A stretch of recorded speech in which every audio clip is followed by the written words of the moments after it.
Welcome to the Deep Dive, your shortcut to being well-informed fast. Glad to be here. Today we're doing something, well, truly unique, an AI Daily Deep Dive.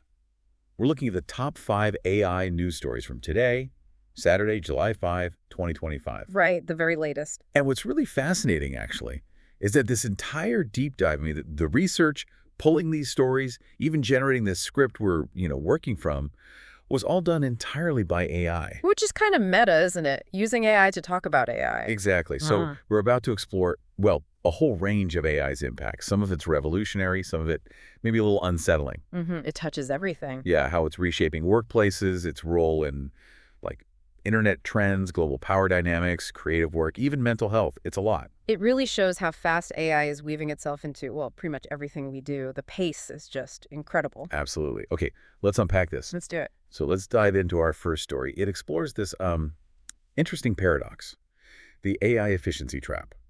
This is based on a Fair Observer piece. Yeah. And it looks at how AI, which is supposed to make us more productive, might actually be creating this, like, constant escalating pressure at work. Right. The core idea here is that paradox, isn't it? AI is meant to free us up, but instead it kind of traps us in this cycle of needing to do more and more. So it just raises the bar constantly. Exactly. The article breaks it down into this 4-stage cycle.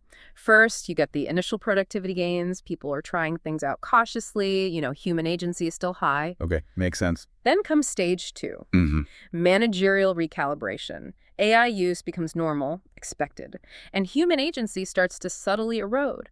People rely on AI for emails, basic research, analytics. Right, the easy stuff first. Then stage 3 is dependency acceleration. Now you're delegating complex tasks, maybe even parts of strategic planning, to AI.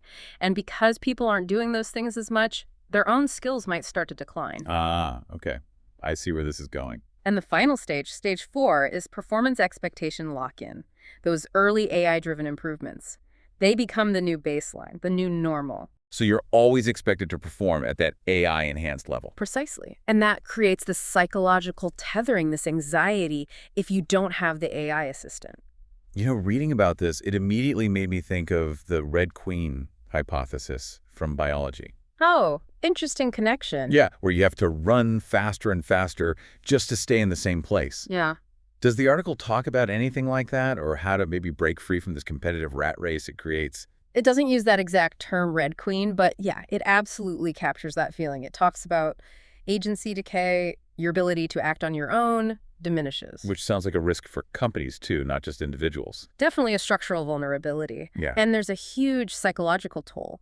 The piece mentions a 2024 survey, I think it was, showing 3 out of 4 U.S. workers feared more burnout because of AI. So the time save just gets filled with more work. Often, yeah. It feeds this myth of perpetual availability. The AI tools are always on, 24/7, which blurs work-life boundaries and adds to digital stress. And I guess market pressures drive this, right? Companies feel they have to adopt AI to keep up. Exactly. It's a classic collective action problem. Everyone ups it, the competitive baseline goes up across the board, but often without more pay or support for the employees dealing with the higher expectations. So are there solutions proposed? How do we escape this trap? Yeah. Thankfully, the article does offer a framework. It's called POZE. POZE. POZE. Okay. The P is for perspective. Keep a long-term view. Is this AI actually helping strategic goals, or is it just making busy work happen faster? Right, good question. O is optimization. Focus on creating real value, not just cranking out more stuff. Quantity isn't everything. Z is Zenith. This one's interesting. Set clear limits on how much productivity should increase after you bring in AI. Don't just let it escalate forever. Kind of like putting a ceiling on the expectations. Exactly. And E is exposure. Monitor the risks to human autonomy. Maybe have AI-free zones or times, especially for creative work or relationship building, to keep those human skills sharp. So it's about finding a balance. Yes. The goal is what they call hybrid intelligence, where human strengths, curiosity, empathy, creativity, and AI strengths complement each other, not just letting the tech dictate everything. That's a really useful framework. Okay, let's shift gears a bit. Story number 2 is, well, it's lighter, but also says a lot about AI now. Baby videos. Yes, the internet sensation. It's this kind of wild mix, isn't it? Some are genuinely heartwarming, real babies, and some are, frankly, bizarre AI creations. Totally. The core insight, I think, is how this whole genre taps into our fascination with innocence and communication, but now AI is amplifying it and, well, distorting it, too. So you have the real ones first. Right, the classics, like the Talking Twin Babies Part 2 video. They seem to be having this intense debate, but it's just adorable babble. I remember that one. Or that baby Aaron who sounded like a tiny talk show host. The appeal there is the realness, the charm, and, it's actually part of development. Right, there's a developmental angle, too. Yeah. Beyond just being cute. Oh, absolutely. Scientifically, those early sounds, the babbling, it's crucial. And baby talk, the high-pitched, sing-song way adults talk to babies, that actually helps language development. Like Miss Rachel uses. Exactly like Miss Rachel. Speech therapists use those techniques too. Repetition, exaggerated gestures, clear sounds. It all helps babies learn, though the article does caution about too much screen time versus real interaction. Okay, but here's where it gets really interesting. The AI side. Right. This is where it goes from cute to kind of surreal. How are people making these AI talking babies? Well, there are these tools now. Verbo, Dreamface, Hedra are mentioned. You basically upload a still photo of a baby. Just a photo. Yeah, a photo. And then you can add custom audio. The AI animates the photo, makes the lips move, syncs it to the sound. And the audio can be anything. Anything. It can even mimic celebrity voices or like podcasters. So you get these videos of babies ranting about bedtime in Joe Rogan's voice or talking crypto or just saying totally absurd things. That juxtaposition is where the humor comes from, I guess. The baby face with the adult, often bizarre squid. Yeah, exactly. Verbo adds backgrounds and voice effects. Dreamface focuses on HD lip sync and voice cloning. Hedra does image generation too. It's become really accessible. So anyone can whip these up pretty quickly. Yeah. Maybe to make fun of influencer culture or something. Yeah. John LaJoie is mentioned as someone using it for satire. It's quick. The article gives tips. Use a clear front-facing photo. Keep scripts short and punchy. Use editing tools for captions. But there have to be warnings, right? Especially with kids' images. Huge warnings. Privacy is the big one. When you upload a baby's photo to these platforms, you're sharing data. You really need to read the terms of service. Where does that image go? How can it be used? Right. You don't want your kid's face ending up in some random ad or database. Absolutely not. So despite those ethical flags and sometimes that creepy uncanny valley effect, the genre is still super popular. It just taps into humor, innocence, connection. Yeah. But in this very 2025 digital way.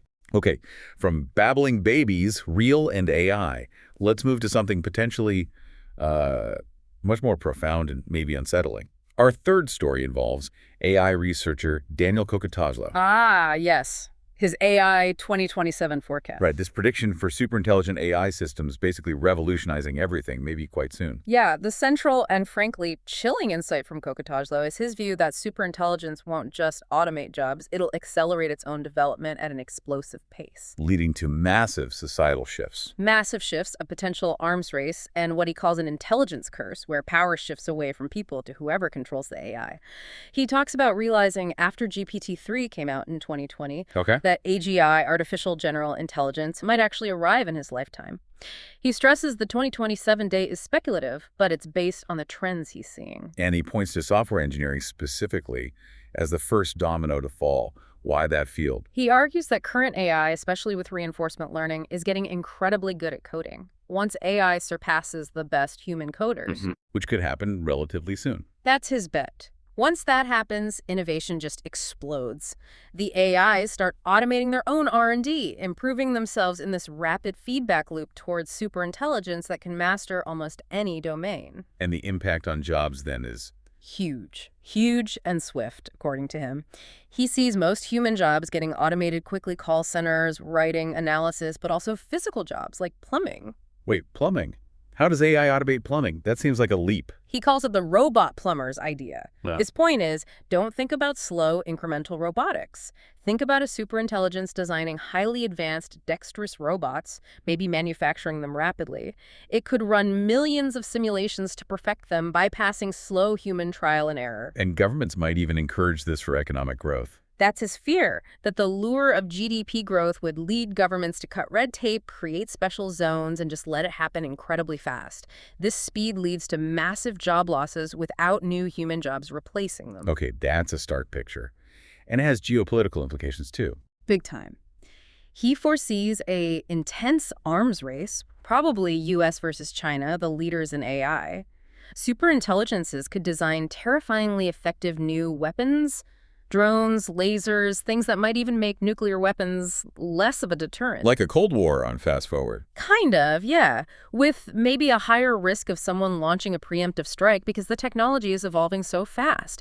And this all ties into the core problem. The alignment problem. Let's unpack that. What is it exactly? It's fundamental. We currently don't have reliable ways to know what an advanced AI's real goals are or how to control them if they diverge from ours. So it might seem helpful on the surface. Exactly. It could perform tasks perfectly, seem totally aligned, but internally, it might be developing and pursuing its own emergent objectives that we didn't program and don't understand. And if these AIs are designing the next generation of AIs? Then we could lose control very quickly. Kovatazlo lays out two paths. The dark one involves companies basically putting band-aids on the alignment problem, leading to unchecked, maybe deceptive AIs gaining more and more control. Making humans obsolete or worse. Potentially. Not necessarily out of malice, he says, but just as a logical consequence of the AI pursuing its own complex goals efficiently. Humans might just be in the way. Yeah, that's bleak. What's the brighter scenario he outlines? Is it actually bright? Well, brighter is relative. It involves us recognizing the alignment risk early, putting serious effort into safety research, and having governments step in to regulate development, maybe reducing corporate dominance. So, more control, more safety. Theoretically.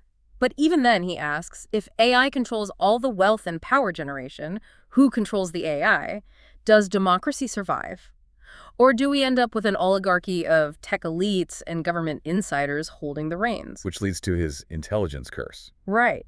The idea that political power stops flowing from the citizens and starts flowing from whoever controls these incredibly powerful AI systems, it's a serious warning about protecting democratic values as this tech develops. Wow. Okay, lots to think about there. Let's shift again to our fourth story. This one takes us into animation, specifically Pixar. Pete Docter's comments. Yeah, Pixar's chief creative officer, Pete Docter.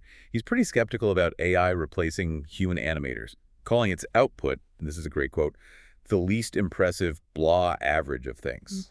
Yeah, it's a strong statement. The key takeaway is his firm belief that AI just can't replicate the human core of animation. The storytelling, the emotion, the performance. You made these comments on a podcast, right? Yeah. Acknowledging the anxiety in Hollywood. Exactly, on Mike Birbiglia's podcast.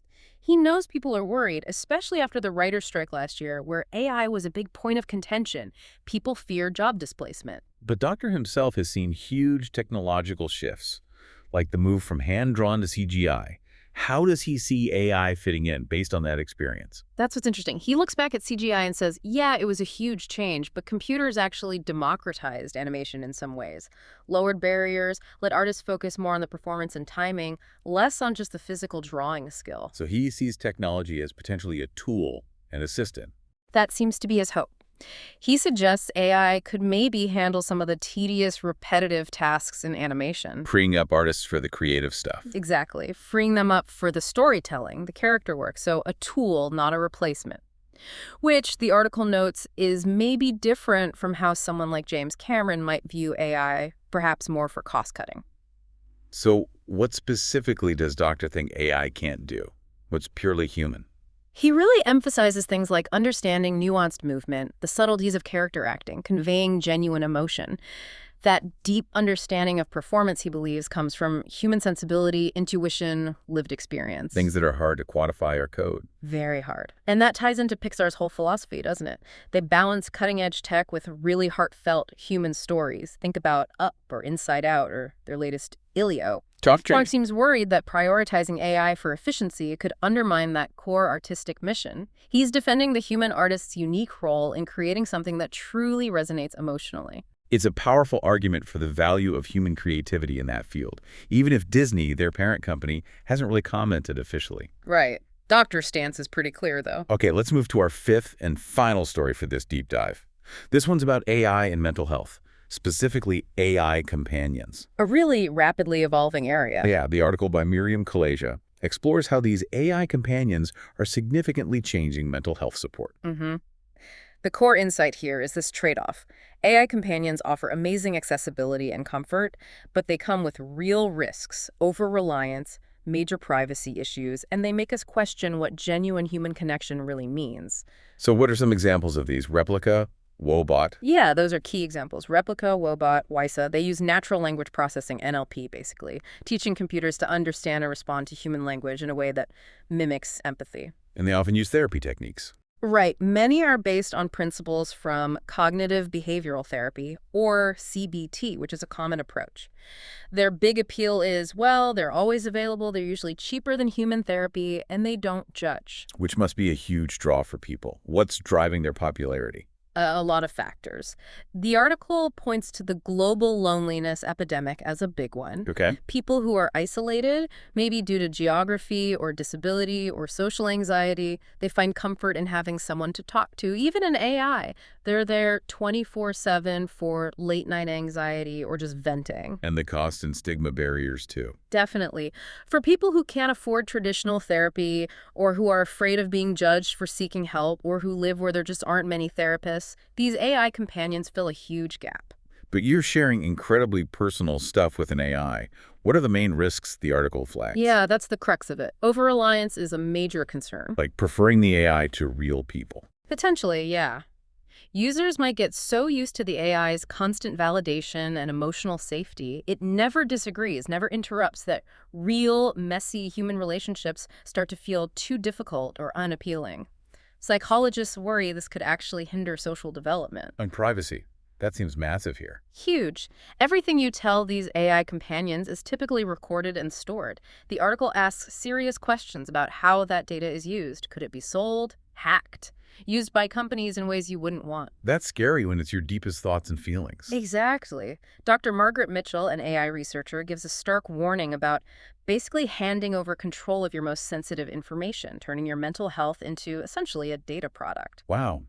Okay, but despite those serious risks, are there clear benefits too? Where do they genuinely help? Yes, experts do see potential positives. Okay. They might help prevent serious crises, maybe even suicidal thoughts, by offering immediate non-judgmental support. A digital friend who's always on your side, as Lucia Caballero puts it, can sometimes counterbalance negative thinking. But Caballero also warned about blind loyalty, right? She did. If the AI just agrees with everything, it could reinforce harmful beliefs or delusions. There's also Sherry Turkle's perspective from her book, Alone Together. Right. What's her take? She suggests AI companions thrive partly because people feel like no one is listening in their human lives. The AI fills that void.